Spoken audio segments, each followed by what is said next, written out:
আরে চাপা চাপা তো বহুত মারতাছেন এরকম একদিন আতানাতে ধরা খাইবেন 85 টাকা টিকিট 250 টাকা বিক্রি করে 7 দিন জুড়ে একদিন সাউদের একদিন ধরা খাইবেন কিছু দুর্নীতি কমায় আর বেশি দিন চলতো না এই বাংলাদেশ ওইগুলা সাধারণ পাবলিক ঠিক মতো খেতলে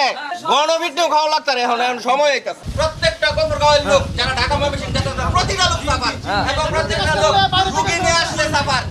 ফ্যামিলি নিয়ে যেতে গেলে সাফার এদের কাছে জিপি সবাই অবশ্য রুগী নিয়ে আসলে তার একটা সিট দেয় না টাকা দিলে পরে সব ব্ল্যাকের কাছে সিট বিক্রি করে 10 দিন আগে আসলে 20-50 টা সিট দিয়া পরে বাকিগুলো বিক্রি করে দেয় দাবি করছি ওপেন ব্যাগ কেমনে হয় স্থানীয় জনসাধারণ এই টিকিট কালোবাজারিদের চিহ্নিত করেন গফরগাঁও রেলওয়ে স্টেশনের টিকিট কালোবাজারির এই দৃশ্য গোপনে ভিডিও করে একজন দর্শক আমাদের কাছে পাঠিয়েছেন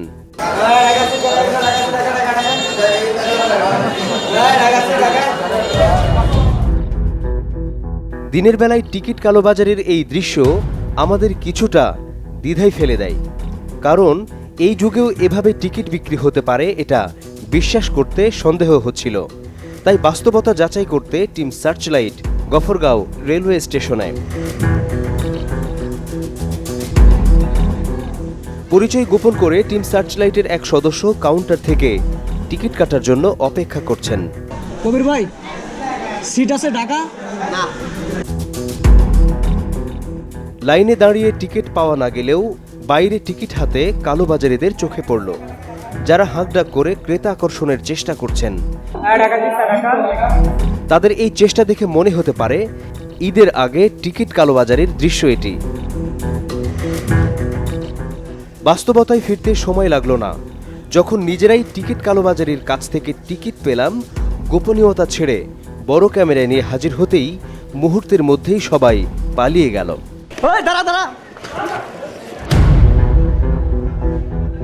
টিকিট কালোবাজারিরা পালিয়ে যেতেই স্টেশনের অন্য সবাই নড়ে চড়ে বসলেন এই স্টাফ বাহিরে ঘোরাঘুরি করতে থাকলেও আমাদের দেখেই কর্মস্থলে নিজের চেয়ারে জায়গা করে নিলেন আর কাউন্টারের ভেতরে এই স্টাফকে ঘিরে সাধারণ মানুষের উত্তেজনা দেখে থমকে দাঁড়াতে হলো না না আমাদেরকে কোনো সিট দেয় না সব না কোনো সিট পায় না বাইরে সব ব্ল্যাকারদের কাছে সিট পাওয়া যায় কয় টাকা করে নেয় ব্ল্যাকাররা প্রতি সিটে 50 টাকা 100 টাকা বেশি নেয় বিক্ষুব্ধ জনতার কণ্ঠ যেন আরো চড়াও হয়ে উঠছিল আপনাদের জন্য সমস্যা আগে বলে সিট নাই তারপরে মানে 20-50 টাকা বেশি দিলে ঠিক সিট দিয়ে দেয় একের পর এক কথা শুনে স্টেশনের এই কর্মকর্তা নিজেকে আর ধরে রাখতে পারলেন না চেয়ার ছেড়ে দাঁড়িয়ে উত্তর দেওয়ার চেষ্টা চালালেন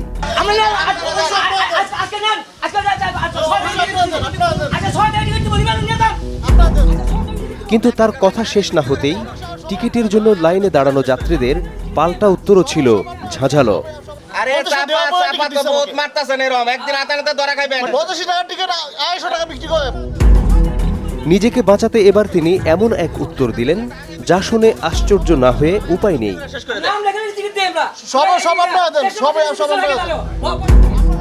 এই যুগে এসেও যাত্রীর নাম লিখে টিকিট দেওয়ার এই ঘটনা কতটুকু সত্য বোঝা গেল উত্তেজিত জনতার কথা শুনে 7 দিন জুড়ে একদিন সাউদের একদিন ধরা খাইবেন কিছু দুর্নীতি কমায় আর বেশি দিন চলতো না এই বাংলাদেশ ওইগুলা সাধারণ পাবলিক ঠিক মতো খেতলে গণভিডিও খাওয়া লাগতো এখন এখন সময় হইতাছে প্রত্যেকটা গফরগাঁওয়ের লোক যারা ঢাকা ময়মনসিংহ যেতে প্রতিটা লোক সাফার এবং প্রত্যেকটা লোক রুগী নিয়ে আসলে সাফার ফ্যামিলি নিয়ে যেতে গেলে সাফার এদের কাছে জিপি সবাই অবশ্য রুগী নিয়ে আসলে তার একটা সিট দেয় না টাকা দিলে পরে সব ব্ল্যাকের কাছে সিট বিক্রি করে 10 দিন আগে আসলে 20-50 টা সিট দিয়া পরে বাকিগুলো বিক্রি করে দেয় দাবি করছি ওপেন ব্যাগ কেমনে হয় কথা যেন থামছিল না ক্যামেরা দেখে ভেতরের যত রাগ ক্ষোভ ছিল তা মুখের উপর ঝেড়ে দিলেন যাত্রীরা তাদের এই ক্ষোভ একদিনের নয় দীর্ঘদিনের আপনারা ডাইরেক্ট ভিডিও করে যাইতে হবে আপনাদের কার্যকলাপ এই কর্মকর্তা কৌশলে এড়িয়ে গেলেন ঠিকই কিন্তু পাশের এই কর্মকর্তা কোনো রাগ ঢাক করলেন না বরং ক্যামেরার সামনেই সত্যটা স্বীকার করে বসলেন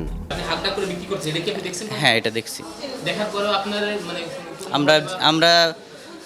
ঢাকা অফিসেও জানাইছি স্থানীয় প্রশাসনকেও চিঠি দিছি জিআরপিকেও বেশ কয়েকবার মেমো দেওয়া হয়েছে প্রশাসনের কাছে অভিযোগ দেয়া হলেও ব্যবস্থা যে নেওয়া হয়নি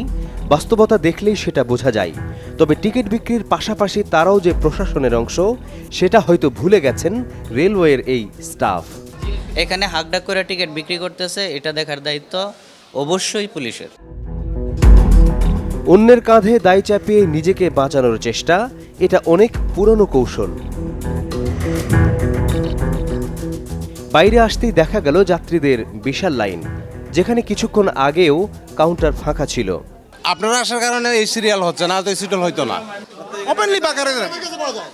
ওপেনলি টিকিট পাই না। কাউন্টারে যদি 80 টাকার টিকিট 150 টাকা দিয়ে কাউন্টারে টিকিট দেয়, প্লাস ব্ল্যাকে 80 টাকার টিকিট 85 টিকিট 250 টাকা লাগে। যাত্রীরা টিকিট না পেলেও কালোবাজারিদের প্রকাশ্যে টিকিট বিক্রির আরেকটি প্রমাণ পাওয়া গেল। টিকিট কালোবাজারি নিয়ে কথা বলেছি ময়মনসিংহ অঞ্চলের স্টেশন সুপারিনটেনডেন্ট জহুরুল ইসলামের সাথে। এটা আসলে আমাদের পক্ষে সেটা নির্ণয় করাও সম্ভব না, নির্মূল করাও সম্ভব না, প্রতিরোধ করাও সম্ভব না। নিয়ন্ত্রণ করার চেষ্টা করি।